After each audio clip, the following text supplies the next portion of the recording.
आज बात देश के उन दिग्गजों की जिन्होंने अपनी मेहनत, लगन और मजबूत इरादों की बदौलत कारोबार में कामयाबी की नई इबारत लिखी, जिनके तजुर्बे और लीक से हटकर फैसले का आज पूरा भारतवर्ष कायल है। शो की शुरुआत उनके साथ जिन्होंने पीएनजी से लेकर फार्मा और मेडिकेयर इंडस्ट्री में साल दर साल सफलता के नए आयाम गढ़े। ये काल मुनाफा कमाने का काल नहीं था।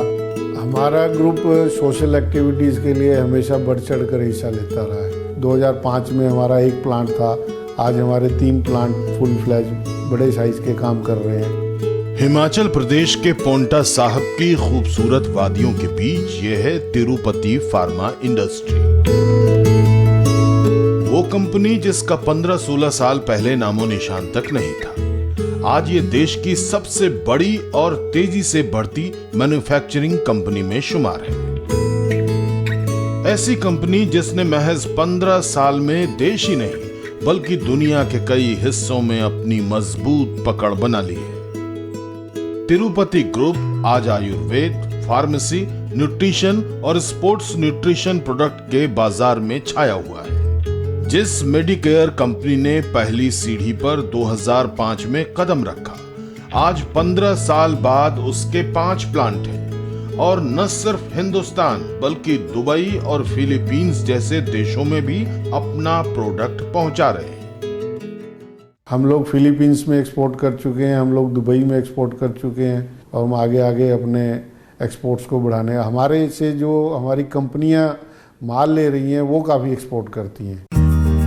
कामयाबी की ये बेजोड़ कहानी किस्मत के भरोसे नहीं लिखी गई, बल्कि इसके पीछे है मजबूत इरादे, अथक मेहनत, सबको साथ लेकर चलने की सोच और बिजनेस के साथ साथ समाज को भी बेहतर बनाने का दृढ़ संकल्प। कहते हैं बड़ी सफलता पाने के लिए सबसे पहले बड़े सपने देखने पड़ते हैं। तभी तो 4 दशक पहले हरियाणा के कुरुक्षेत्र में कपड़ों की दुकान चलाने वाला एक शख्स सिलेंडर प्लांट लगाने का फैसला करता है और फिर एक एक कर देश भर में ऐसे कई प्लांट खड़े हो जाते हैं। कामयाबी का ये बीज बोया था तिरुपति ग्रुप के डायरेक्टर अरुण गोयल के पिता ने। सक्सेस में हमारे फादर का बहुत बड़ा योगदान है। वो कुरुक्षेत्र में एक कपड़े की दुकान होती थी, वहाँ 2-3 दोस्तों ने मिलके एक प्लान किया कि हम लोग सिलेंडर प्लांट लगाएंगे। उनका लगाया हुआ पौधा था, उसकी आज अलग अलग शाखाएं निकल आई हैं। एलपीजी सिलेंडर के प्लांट से शुरू हुआ तिरुपति ग्रुप का सफर आज मेडिकेयर और फार्मा कंपनीज के तौर पर कामयाबी के झंडे गाड़ रहा है। ये इसलिए मुमकिन हो सका क्योंकि पूरा परिवार अपने पुरखों की लेगेसी को आगे बढ़ाने के लिए दिन रात जुटा है। हम लोगों को इतने अच्छा प्लेटफॉर्म मिला। जो हमारे दूसरे डायरेक्टर हैं अशोक गोयल जी, जो इस कंपनी के सीईओ भी हैं, वो पहले से ही दवाइयों की लाइन में थे, तो हम लोगों की मिलके टीम बनी और उस टीम ने ही ये सब शुरुआत की। पुरानी कहावत है, किस्मत हमेशा बहादुरों का साथ देती है। कुछ ऐसा ही अरुण गोयल और उनके परिवार के साथ हुआ। जब कुछ नया करने की सोच इनके दिल में हिलोरे मार रही थी, तभी हिमाचल प्रदेश सरकार के एक फैसले ने इनके पंखों को परवाज देने का काम किया। हम लोग फार्मा लाइन में तो 2004 या 5 में हम लोग आए। एक्साइज की एग्जम्पशन पॉलिसी आई थी हिमाचल में, जो काफ़ी लोगों को अट्रैक्ट कर रही थी। उस समय यहाँ बहुत काफ़ी प्लांट आ रहे थे जो बाहर से लोग आके लगा रहे थे। अब उचित अवसर है, जब बाहर के लोग यहाँ आकर काम कर रहे हैं तो हमारे लिए तो घर में बैठे हुए अवसर आया है। आज तिरुपति ग्रुप हर तरह के मेडिकल और फार्मा प्रोडक्ट बना रहा है, चाहे टैबलेट हो या कैप्सूल, लिक्विड या पाउडर, या फिर ऑयल, क्रीम और लोशन। तिरुपति ग्रुप का एक ही मकसद है, बेस्ट प्रोडक्ट डिलीवर करना और कंपनी की कामयाबी को बुलंदियों पर पहुंचाना। हम लोग ऑर्गेनिक ग्रोथ और इनऑर्गेनिक ग्रोथ दोनों में ध्यान देंगे। 2005 में हमारा एक प्लांट था, आज हमारे 3 प्लांट फुल फ्लैज बड़े साइज के काम कर रहे हैं। हम लोग एक बड़ी कंफर्टेबल पोजीशन में हैं। तो हम लोगों को मिलके आगे अपनी कंपनी को बहुत ऊपर तक लेके जाना है। एक सच ये भी है कि जब तक टीम मजबूत नहीं हो तब तक अकेला कप्तान कुछ नहीं कर सकता। तभी तो गोयल परिवार भी अपने बुलंद इरादों और हौसलों के साथ साथ तिरुपति ग्रुप को इस ऊंचाई तक पहुंचाने के पीछे अपनी कंपनी के तमाम कर्मचारियों का हाथ मानते हैं। बहुत ही अच्छा माहौल है। किसी भी व्यक्ति को कभी भी हमारे से मिलने की पूरी आज़ादी है। ऐसा नहीं है कि हम लोगों से मिलने के लिए किसी को दिक्कत है, चाहे वो निजी है, चाहे वो उनकी काम से रिलेटेड है। यहाँ तक कि कोरोना काल में भी तिरुपति ग्रुप ने कभी इस आपदा को मुनाफा कमाने का अवसर नहीं बनने दिया। कंपनी ने ना तो अपने कर्मचारियों का साथ छोड़ा और न ही कस्टमर्स का। शुरू में 1-2 महीने तो काम बिल्कुल बंद रहा। ऐसा करके हमने अपने कस्टमर्स के लगभग सारे जो ऑर्डर्स हम लोगों को आए थे उस समय में, तो हमने पूरे करने का प्रयत्न किया। बहुत ही कठिन दौर था हम लोगों के लिए। हालांकि हमने जब तक कंपनी में काम बंद रखा, हमने लोगों को उनकी तनख्वाहें दी। ये काल मुनाफा कमाने का काल नहीं था। खास बात यह है कि तिरुपति ग्रुप महज बिजनेस ही नहीं करती, बल्कि समाज की बेहतरी के लिए भी समय समय पर जरूरी कदम उठाती रहती है। इतना ही नहीं, तिरुपति ग्रुप प्रधानमंत्री नरेंद्र मोदी के डिजिटल इंडिया और आत्मनिर्भर भारत के सपने को भी साकार करने में लगा हुआ है। इनका मानना है कि अगर देश आत्मनिर्भर नहीं हुआ तो आवाम आगे नहीं बढ़ सकती। डिजिटलाइजेशन एक मार्केटिंग का बहुत बड़ा टूल है। वो हम लोगों ने बहुत पहले से ही महसूस कर ली थी, और डिजिटलाइजेशन जो है उसके बिना तो आज की डेट में सक्सेस जो है वो सोची ही नहीं जा सकती। हमारे यहाँ लगभग सभी मशीनें हमने भारतीय लगाई हुई हैं। हमारी कंपनी लगभग सभी स्वदेशी मटेरियल यूज करती है। तिरुपति ग्रुप की ये सक्सेस स्टोरी उन एंटरप्रेन्योर के लिए सबक है जो सपने तो बड़े देखते हैं मगर संघर्ष से घबराते हैं। अरुण गोयल और उनके परिवार ने एक बार फिर साबित कर दिया है कि संघर्ष जितना कठिन होगा, कामयाबी उतनी ही शानदार होगी। क्या आप ये सोच सकते हैं कि कोई कंपनी लगातार 70 साल तक अपने क्षेत्र में शिखर पर दबदबा बनाए रख सकती है?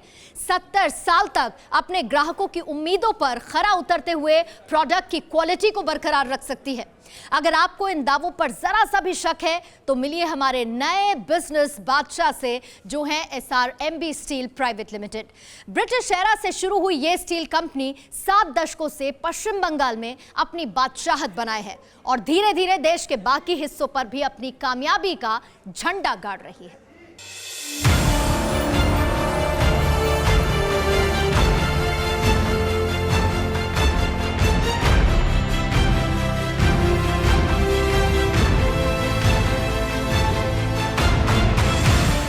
ये एक बहुत ऐतिहासिक कंपनी है और ऑलमोस्ट प्री इंडिपेंडेंस पीरियड के टाइम की कंपनी है। सक्सेस मंत्र मैं बोलूँगा SRMB परिवार का बहुत सिंपल है, smile on the face of employees, vendors and customers. करीब 70 साल पुरानी कंपनी जो ईस्ट इंडिया कंपनी के दौर से लेकर 21वीं सदी के सुनहरे भारत की गवाह है। जिस कंपनी को हरियाणा से कलकत्ता आए एक शख्स ने शुरू किया, आज उसकी कमान तीसरी पीढ़ी के हाथ है।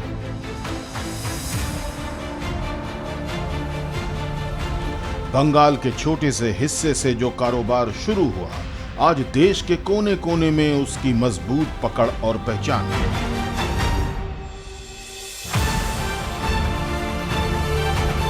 हम बात कर रहे हैं SRMB स्टील प्राइवेट लिमिटेड की, जिसकी शुरुआत गुलाम हिंदुस्तान के दौर में स्वर्गीय राधा कृष्ण बेरीवाल ने किया था। हरियाणा से उस दौर में कलकत्ता आए राधा कृष्ण जी ने steel rolling mill of Bengal के नाम से प्लांट की शुरुआत की थी और आज भी ये कंपनी बंगाल से ही पूरे देश में अपनी बादशाहत बनाई हुए है। ये एक बहुत ऐतिहासिक कंपनी है और ऑलमोस्ट प्री इंडिपेंडेंस पीरियड के टाइम की कंपनी है। इसका ओरिजिनल नाम steel rolling mills of Bengal limited था।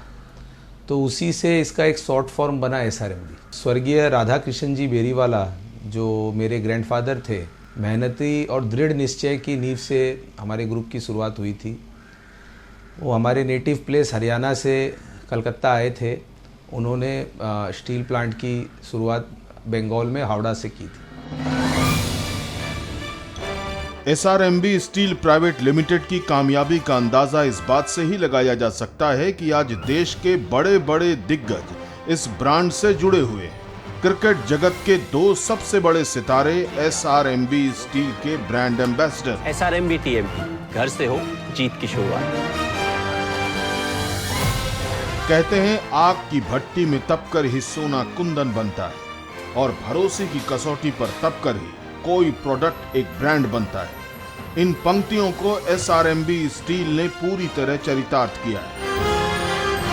अगर आज SRMB का नाम बंगाल से निकलकर पूरे देश पर छाया हुआ है तो इसके पीछे प्रोडक्ट की क्वालिटी और कस्टमर्स का 100% सेटिस्फैक्शन सबसे बड़ी वजह है। सक्सेस मंत्र मैं बोलूँगा SRMB परिवार का बहुत सिंपल है। Smile on the face of employees, vendors and customers. आपके माल की गुणवत्ता बहुत बड़ा इम्पॉर्टेंट फैक्टर है जो कि मैं बोल सकता हूँ कि मेक और ब्रेक करता है आपकी सक्सेस को।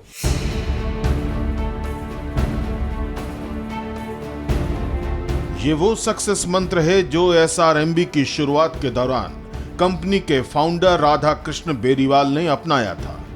आज उनकी तीसरी पीढ़ी भी उसी फिलॉसफी को फॉलो कर रही है और इसी की बदौलत कंपनी के मार्केटिंग डायरेक्टर आशीष बेरीवाल पिछले 15 साल में SRMB का सालाना टर्नओवर 100 करोड़ से करीब 1600 करोड़ रुपए तक पहुंचाने में कामयाब रहे।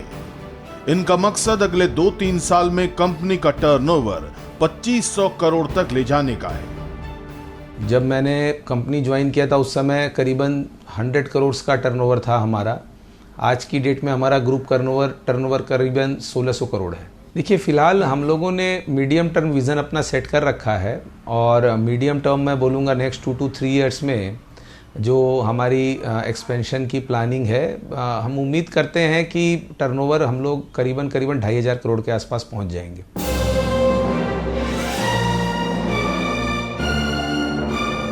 कहते हैं ऐसी कोई मंजिल नहीं जहां पहुंचने का कोई रास्ता नहीं होता। SRMB ने अपने कस्टमर और डीलर की मुस्कुराहट को ही अपनी मंजिल तक पहुंचने का रास्ता बनाया है। तभी तो आज पूरे पश्चिम बंगाल में SRMB कस्टमर्स की पहली चॉइस है। बंगाल के एक एक कोने में SRMB के चैनल पार्टनर हैं, मगर अब ये सिर्फ बंगाल का ब्रांड नहीं रहा, बल्कि बिहार, झारखंड, यूपी और राजस्थान समेत कई राज्यों में छा चुका है। बुजुर्गों के आशीर्वाद और लगन के साथ SRMB बदलते वक्त की जरूरतों को भी अपनाता जा रहा है। कोर फिलॉसफी हमारे ग्रुप की आज भी वही है। The guiding force is still by late Radha Krishna ji Beriwala.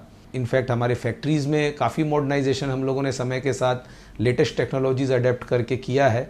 Core philosophy is the guidance और समय की मांग के हिसाब से कंपनी में जो चेंजेस है वो हम करते चले गए हैं। कंप्यूटराइजेशन हमारी फैमिली में मेरे पिताजी के टाइम से ही इंट्रोड्यूस हो गया था। हमारी इन हाउस भी आज की डेट में एक IT team, software development team है।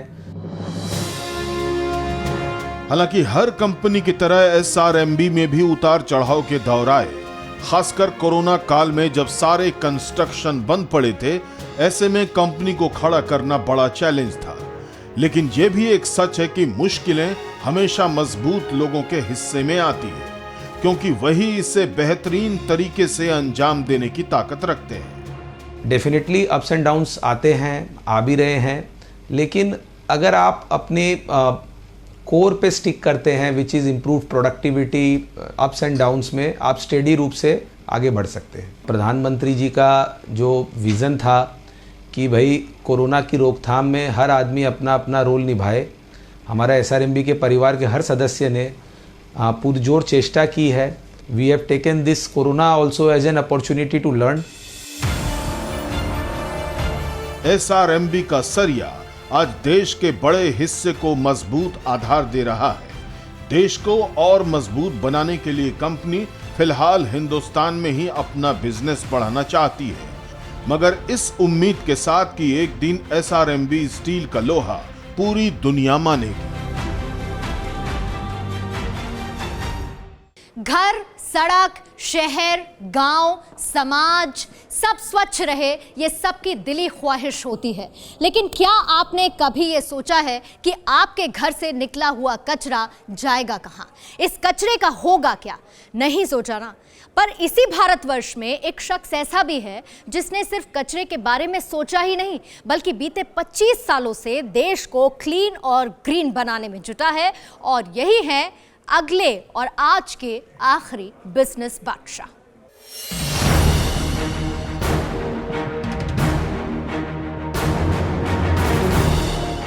आज स्वच्छता अभियान ये न पूज्य बापू का रहा है, न ये भारत सरकार का रहा है, न ही ये राज्य सरकारों का रहा है, न ही ये म्युनिसिपैलिटी का रहा है। आज स्वच्छता अभियान देश के सामान्य मानवी का अपना सपना बन चुका है। स्वच्छता क्या हम तय करें? हिंदुस्तान के प्रधान ने देश के जनमानस से एक शपथ ली थी। शपथ ली थी देश को स्वच्छ करने की, शपथ ली थी देश को साफ करने की, शपथ ली थी देश को शुद्ध करने की। गंदगी का नाम और निशान नहीं रहे। मगर इस शपथ का सबसे बड़ा दुश्मन है गंदगी। वो गंदगी जो आपके हमारे घरों से शुरू होती है और फिर डंपिंग यार्ड में तब्दील हो जाती है। शहर हो या गांव, घर घर से कचरा निकलता है। आप जब अपने घर से कचरा कूड़ेदान में डालते हैं तो निश्चित ही इस बात की फिक्र नहीं करते कि ये कचरा जाएगा कहां, इस कचरे का क्या होगा। जरा सोचिए, 130 करोड़ की आबादी वाले इस देश में कचरा का निपटारा करना कितना बड़ा नामुमकिन टास्क है।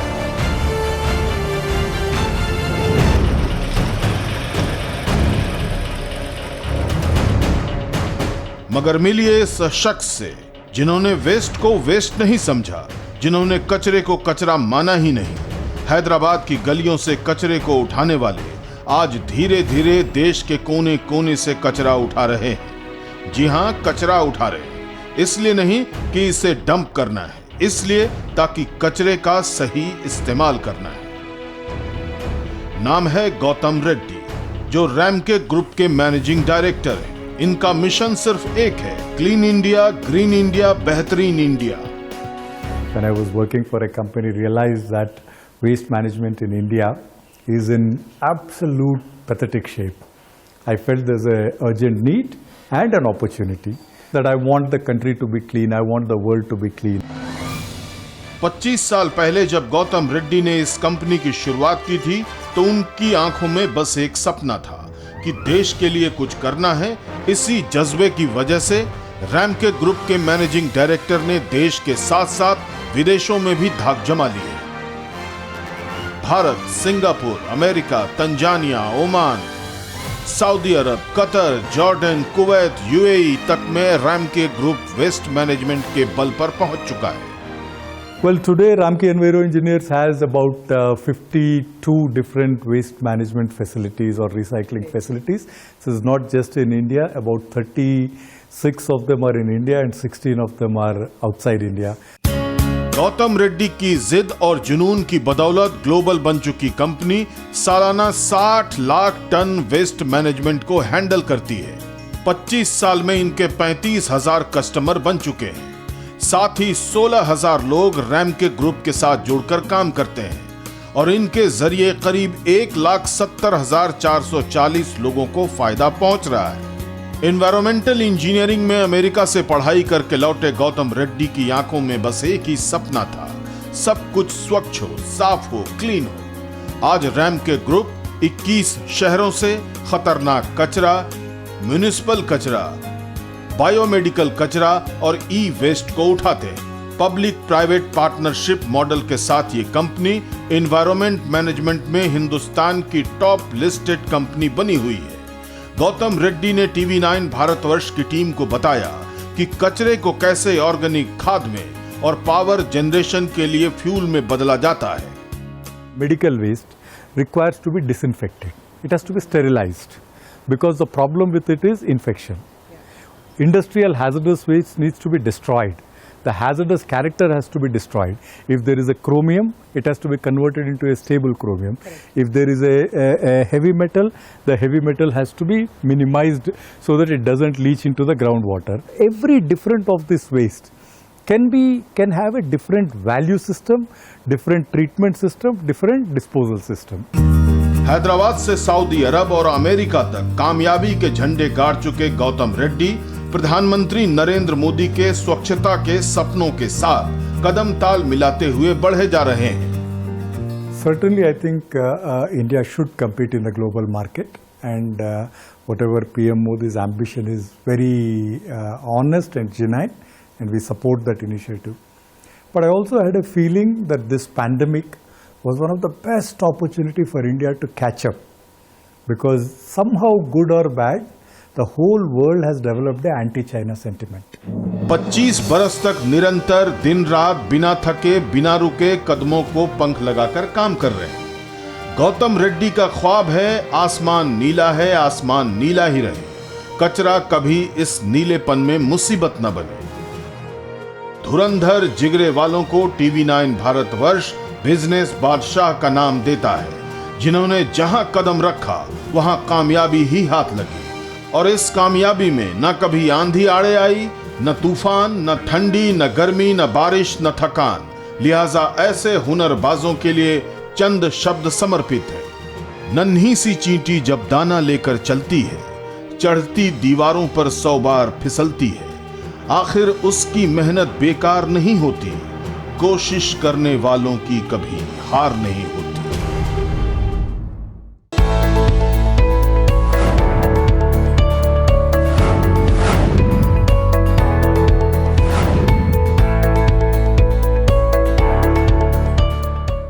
फिक्र आपकी, सोमवार से शुक्रवार रात 9 बजे सिर्फ TV9 भारतवर्ष पर।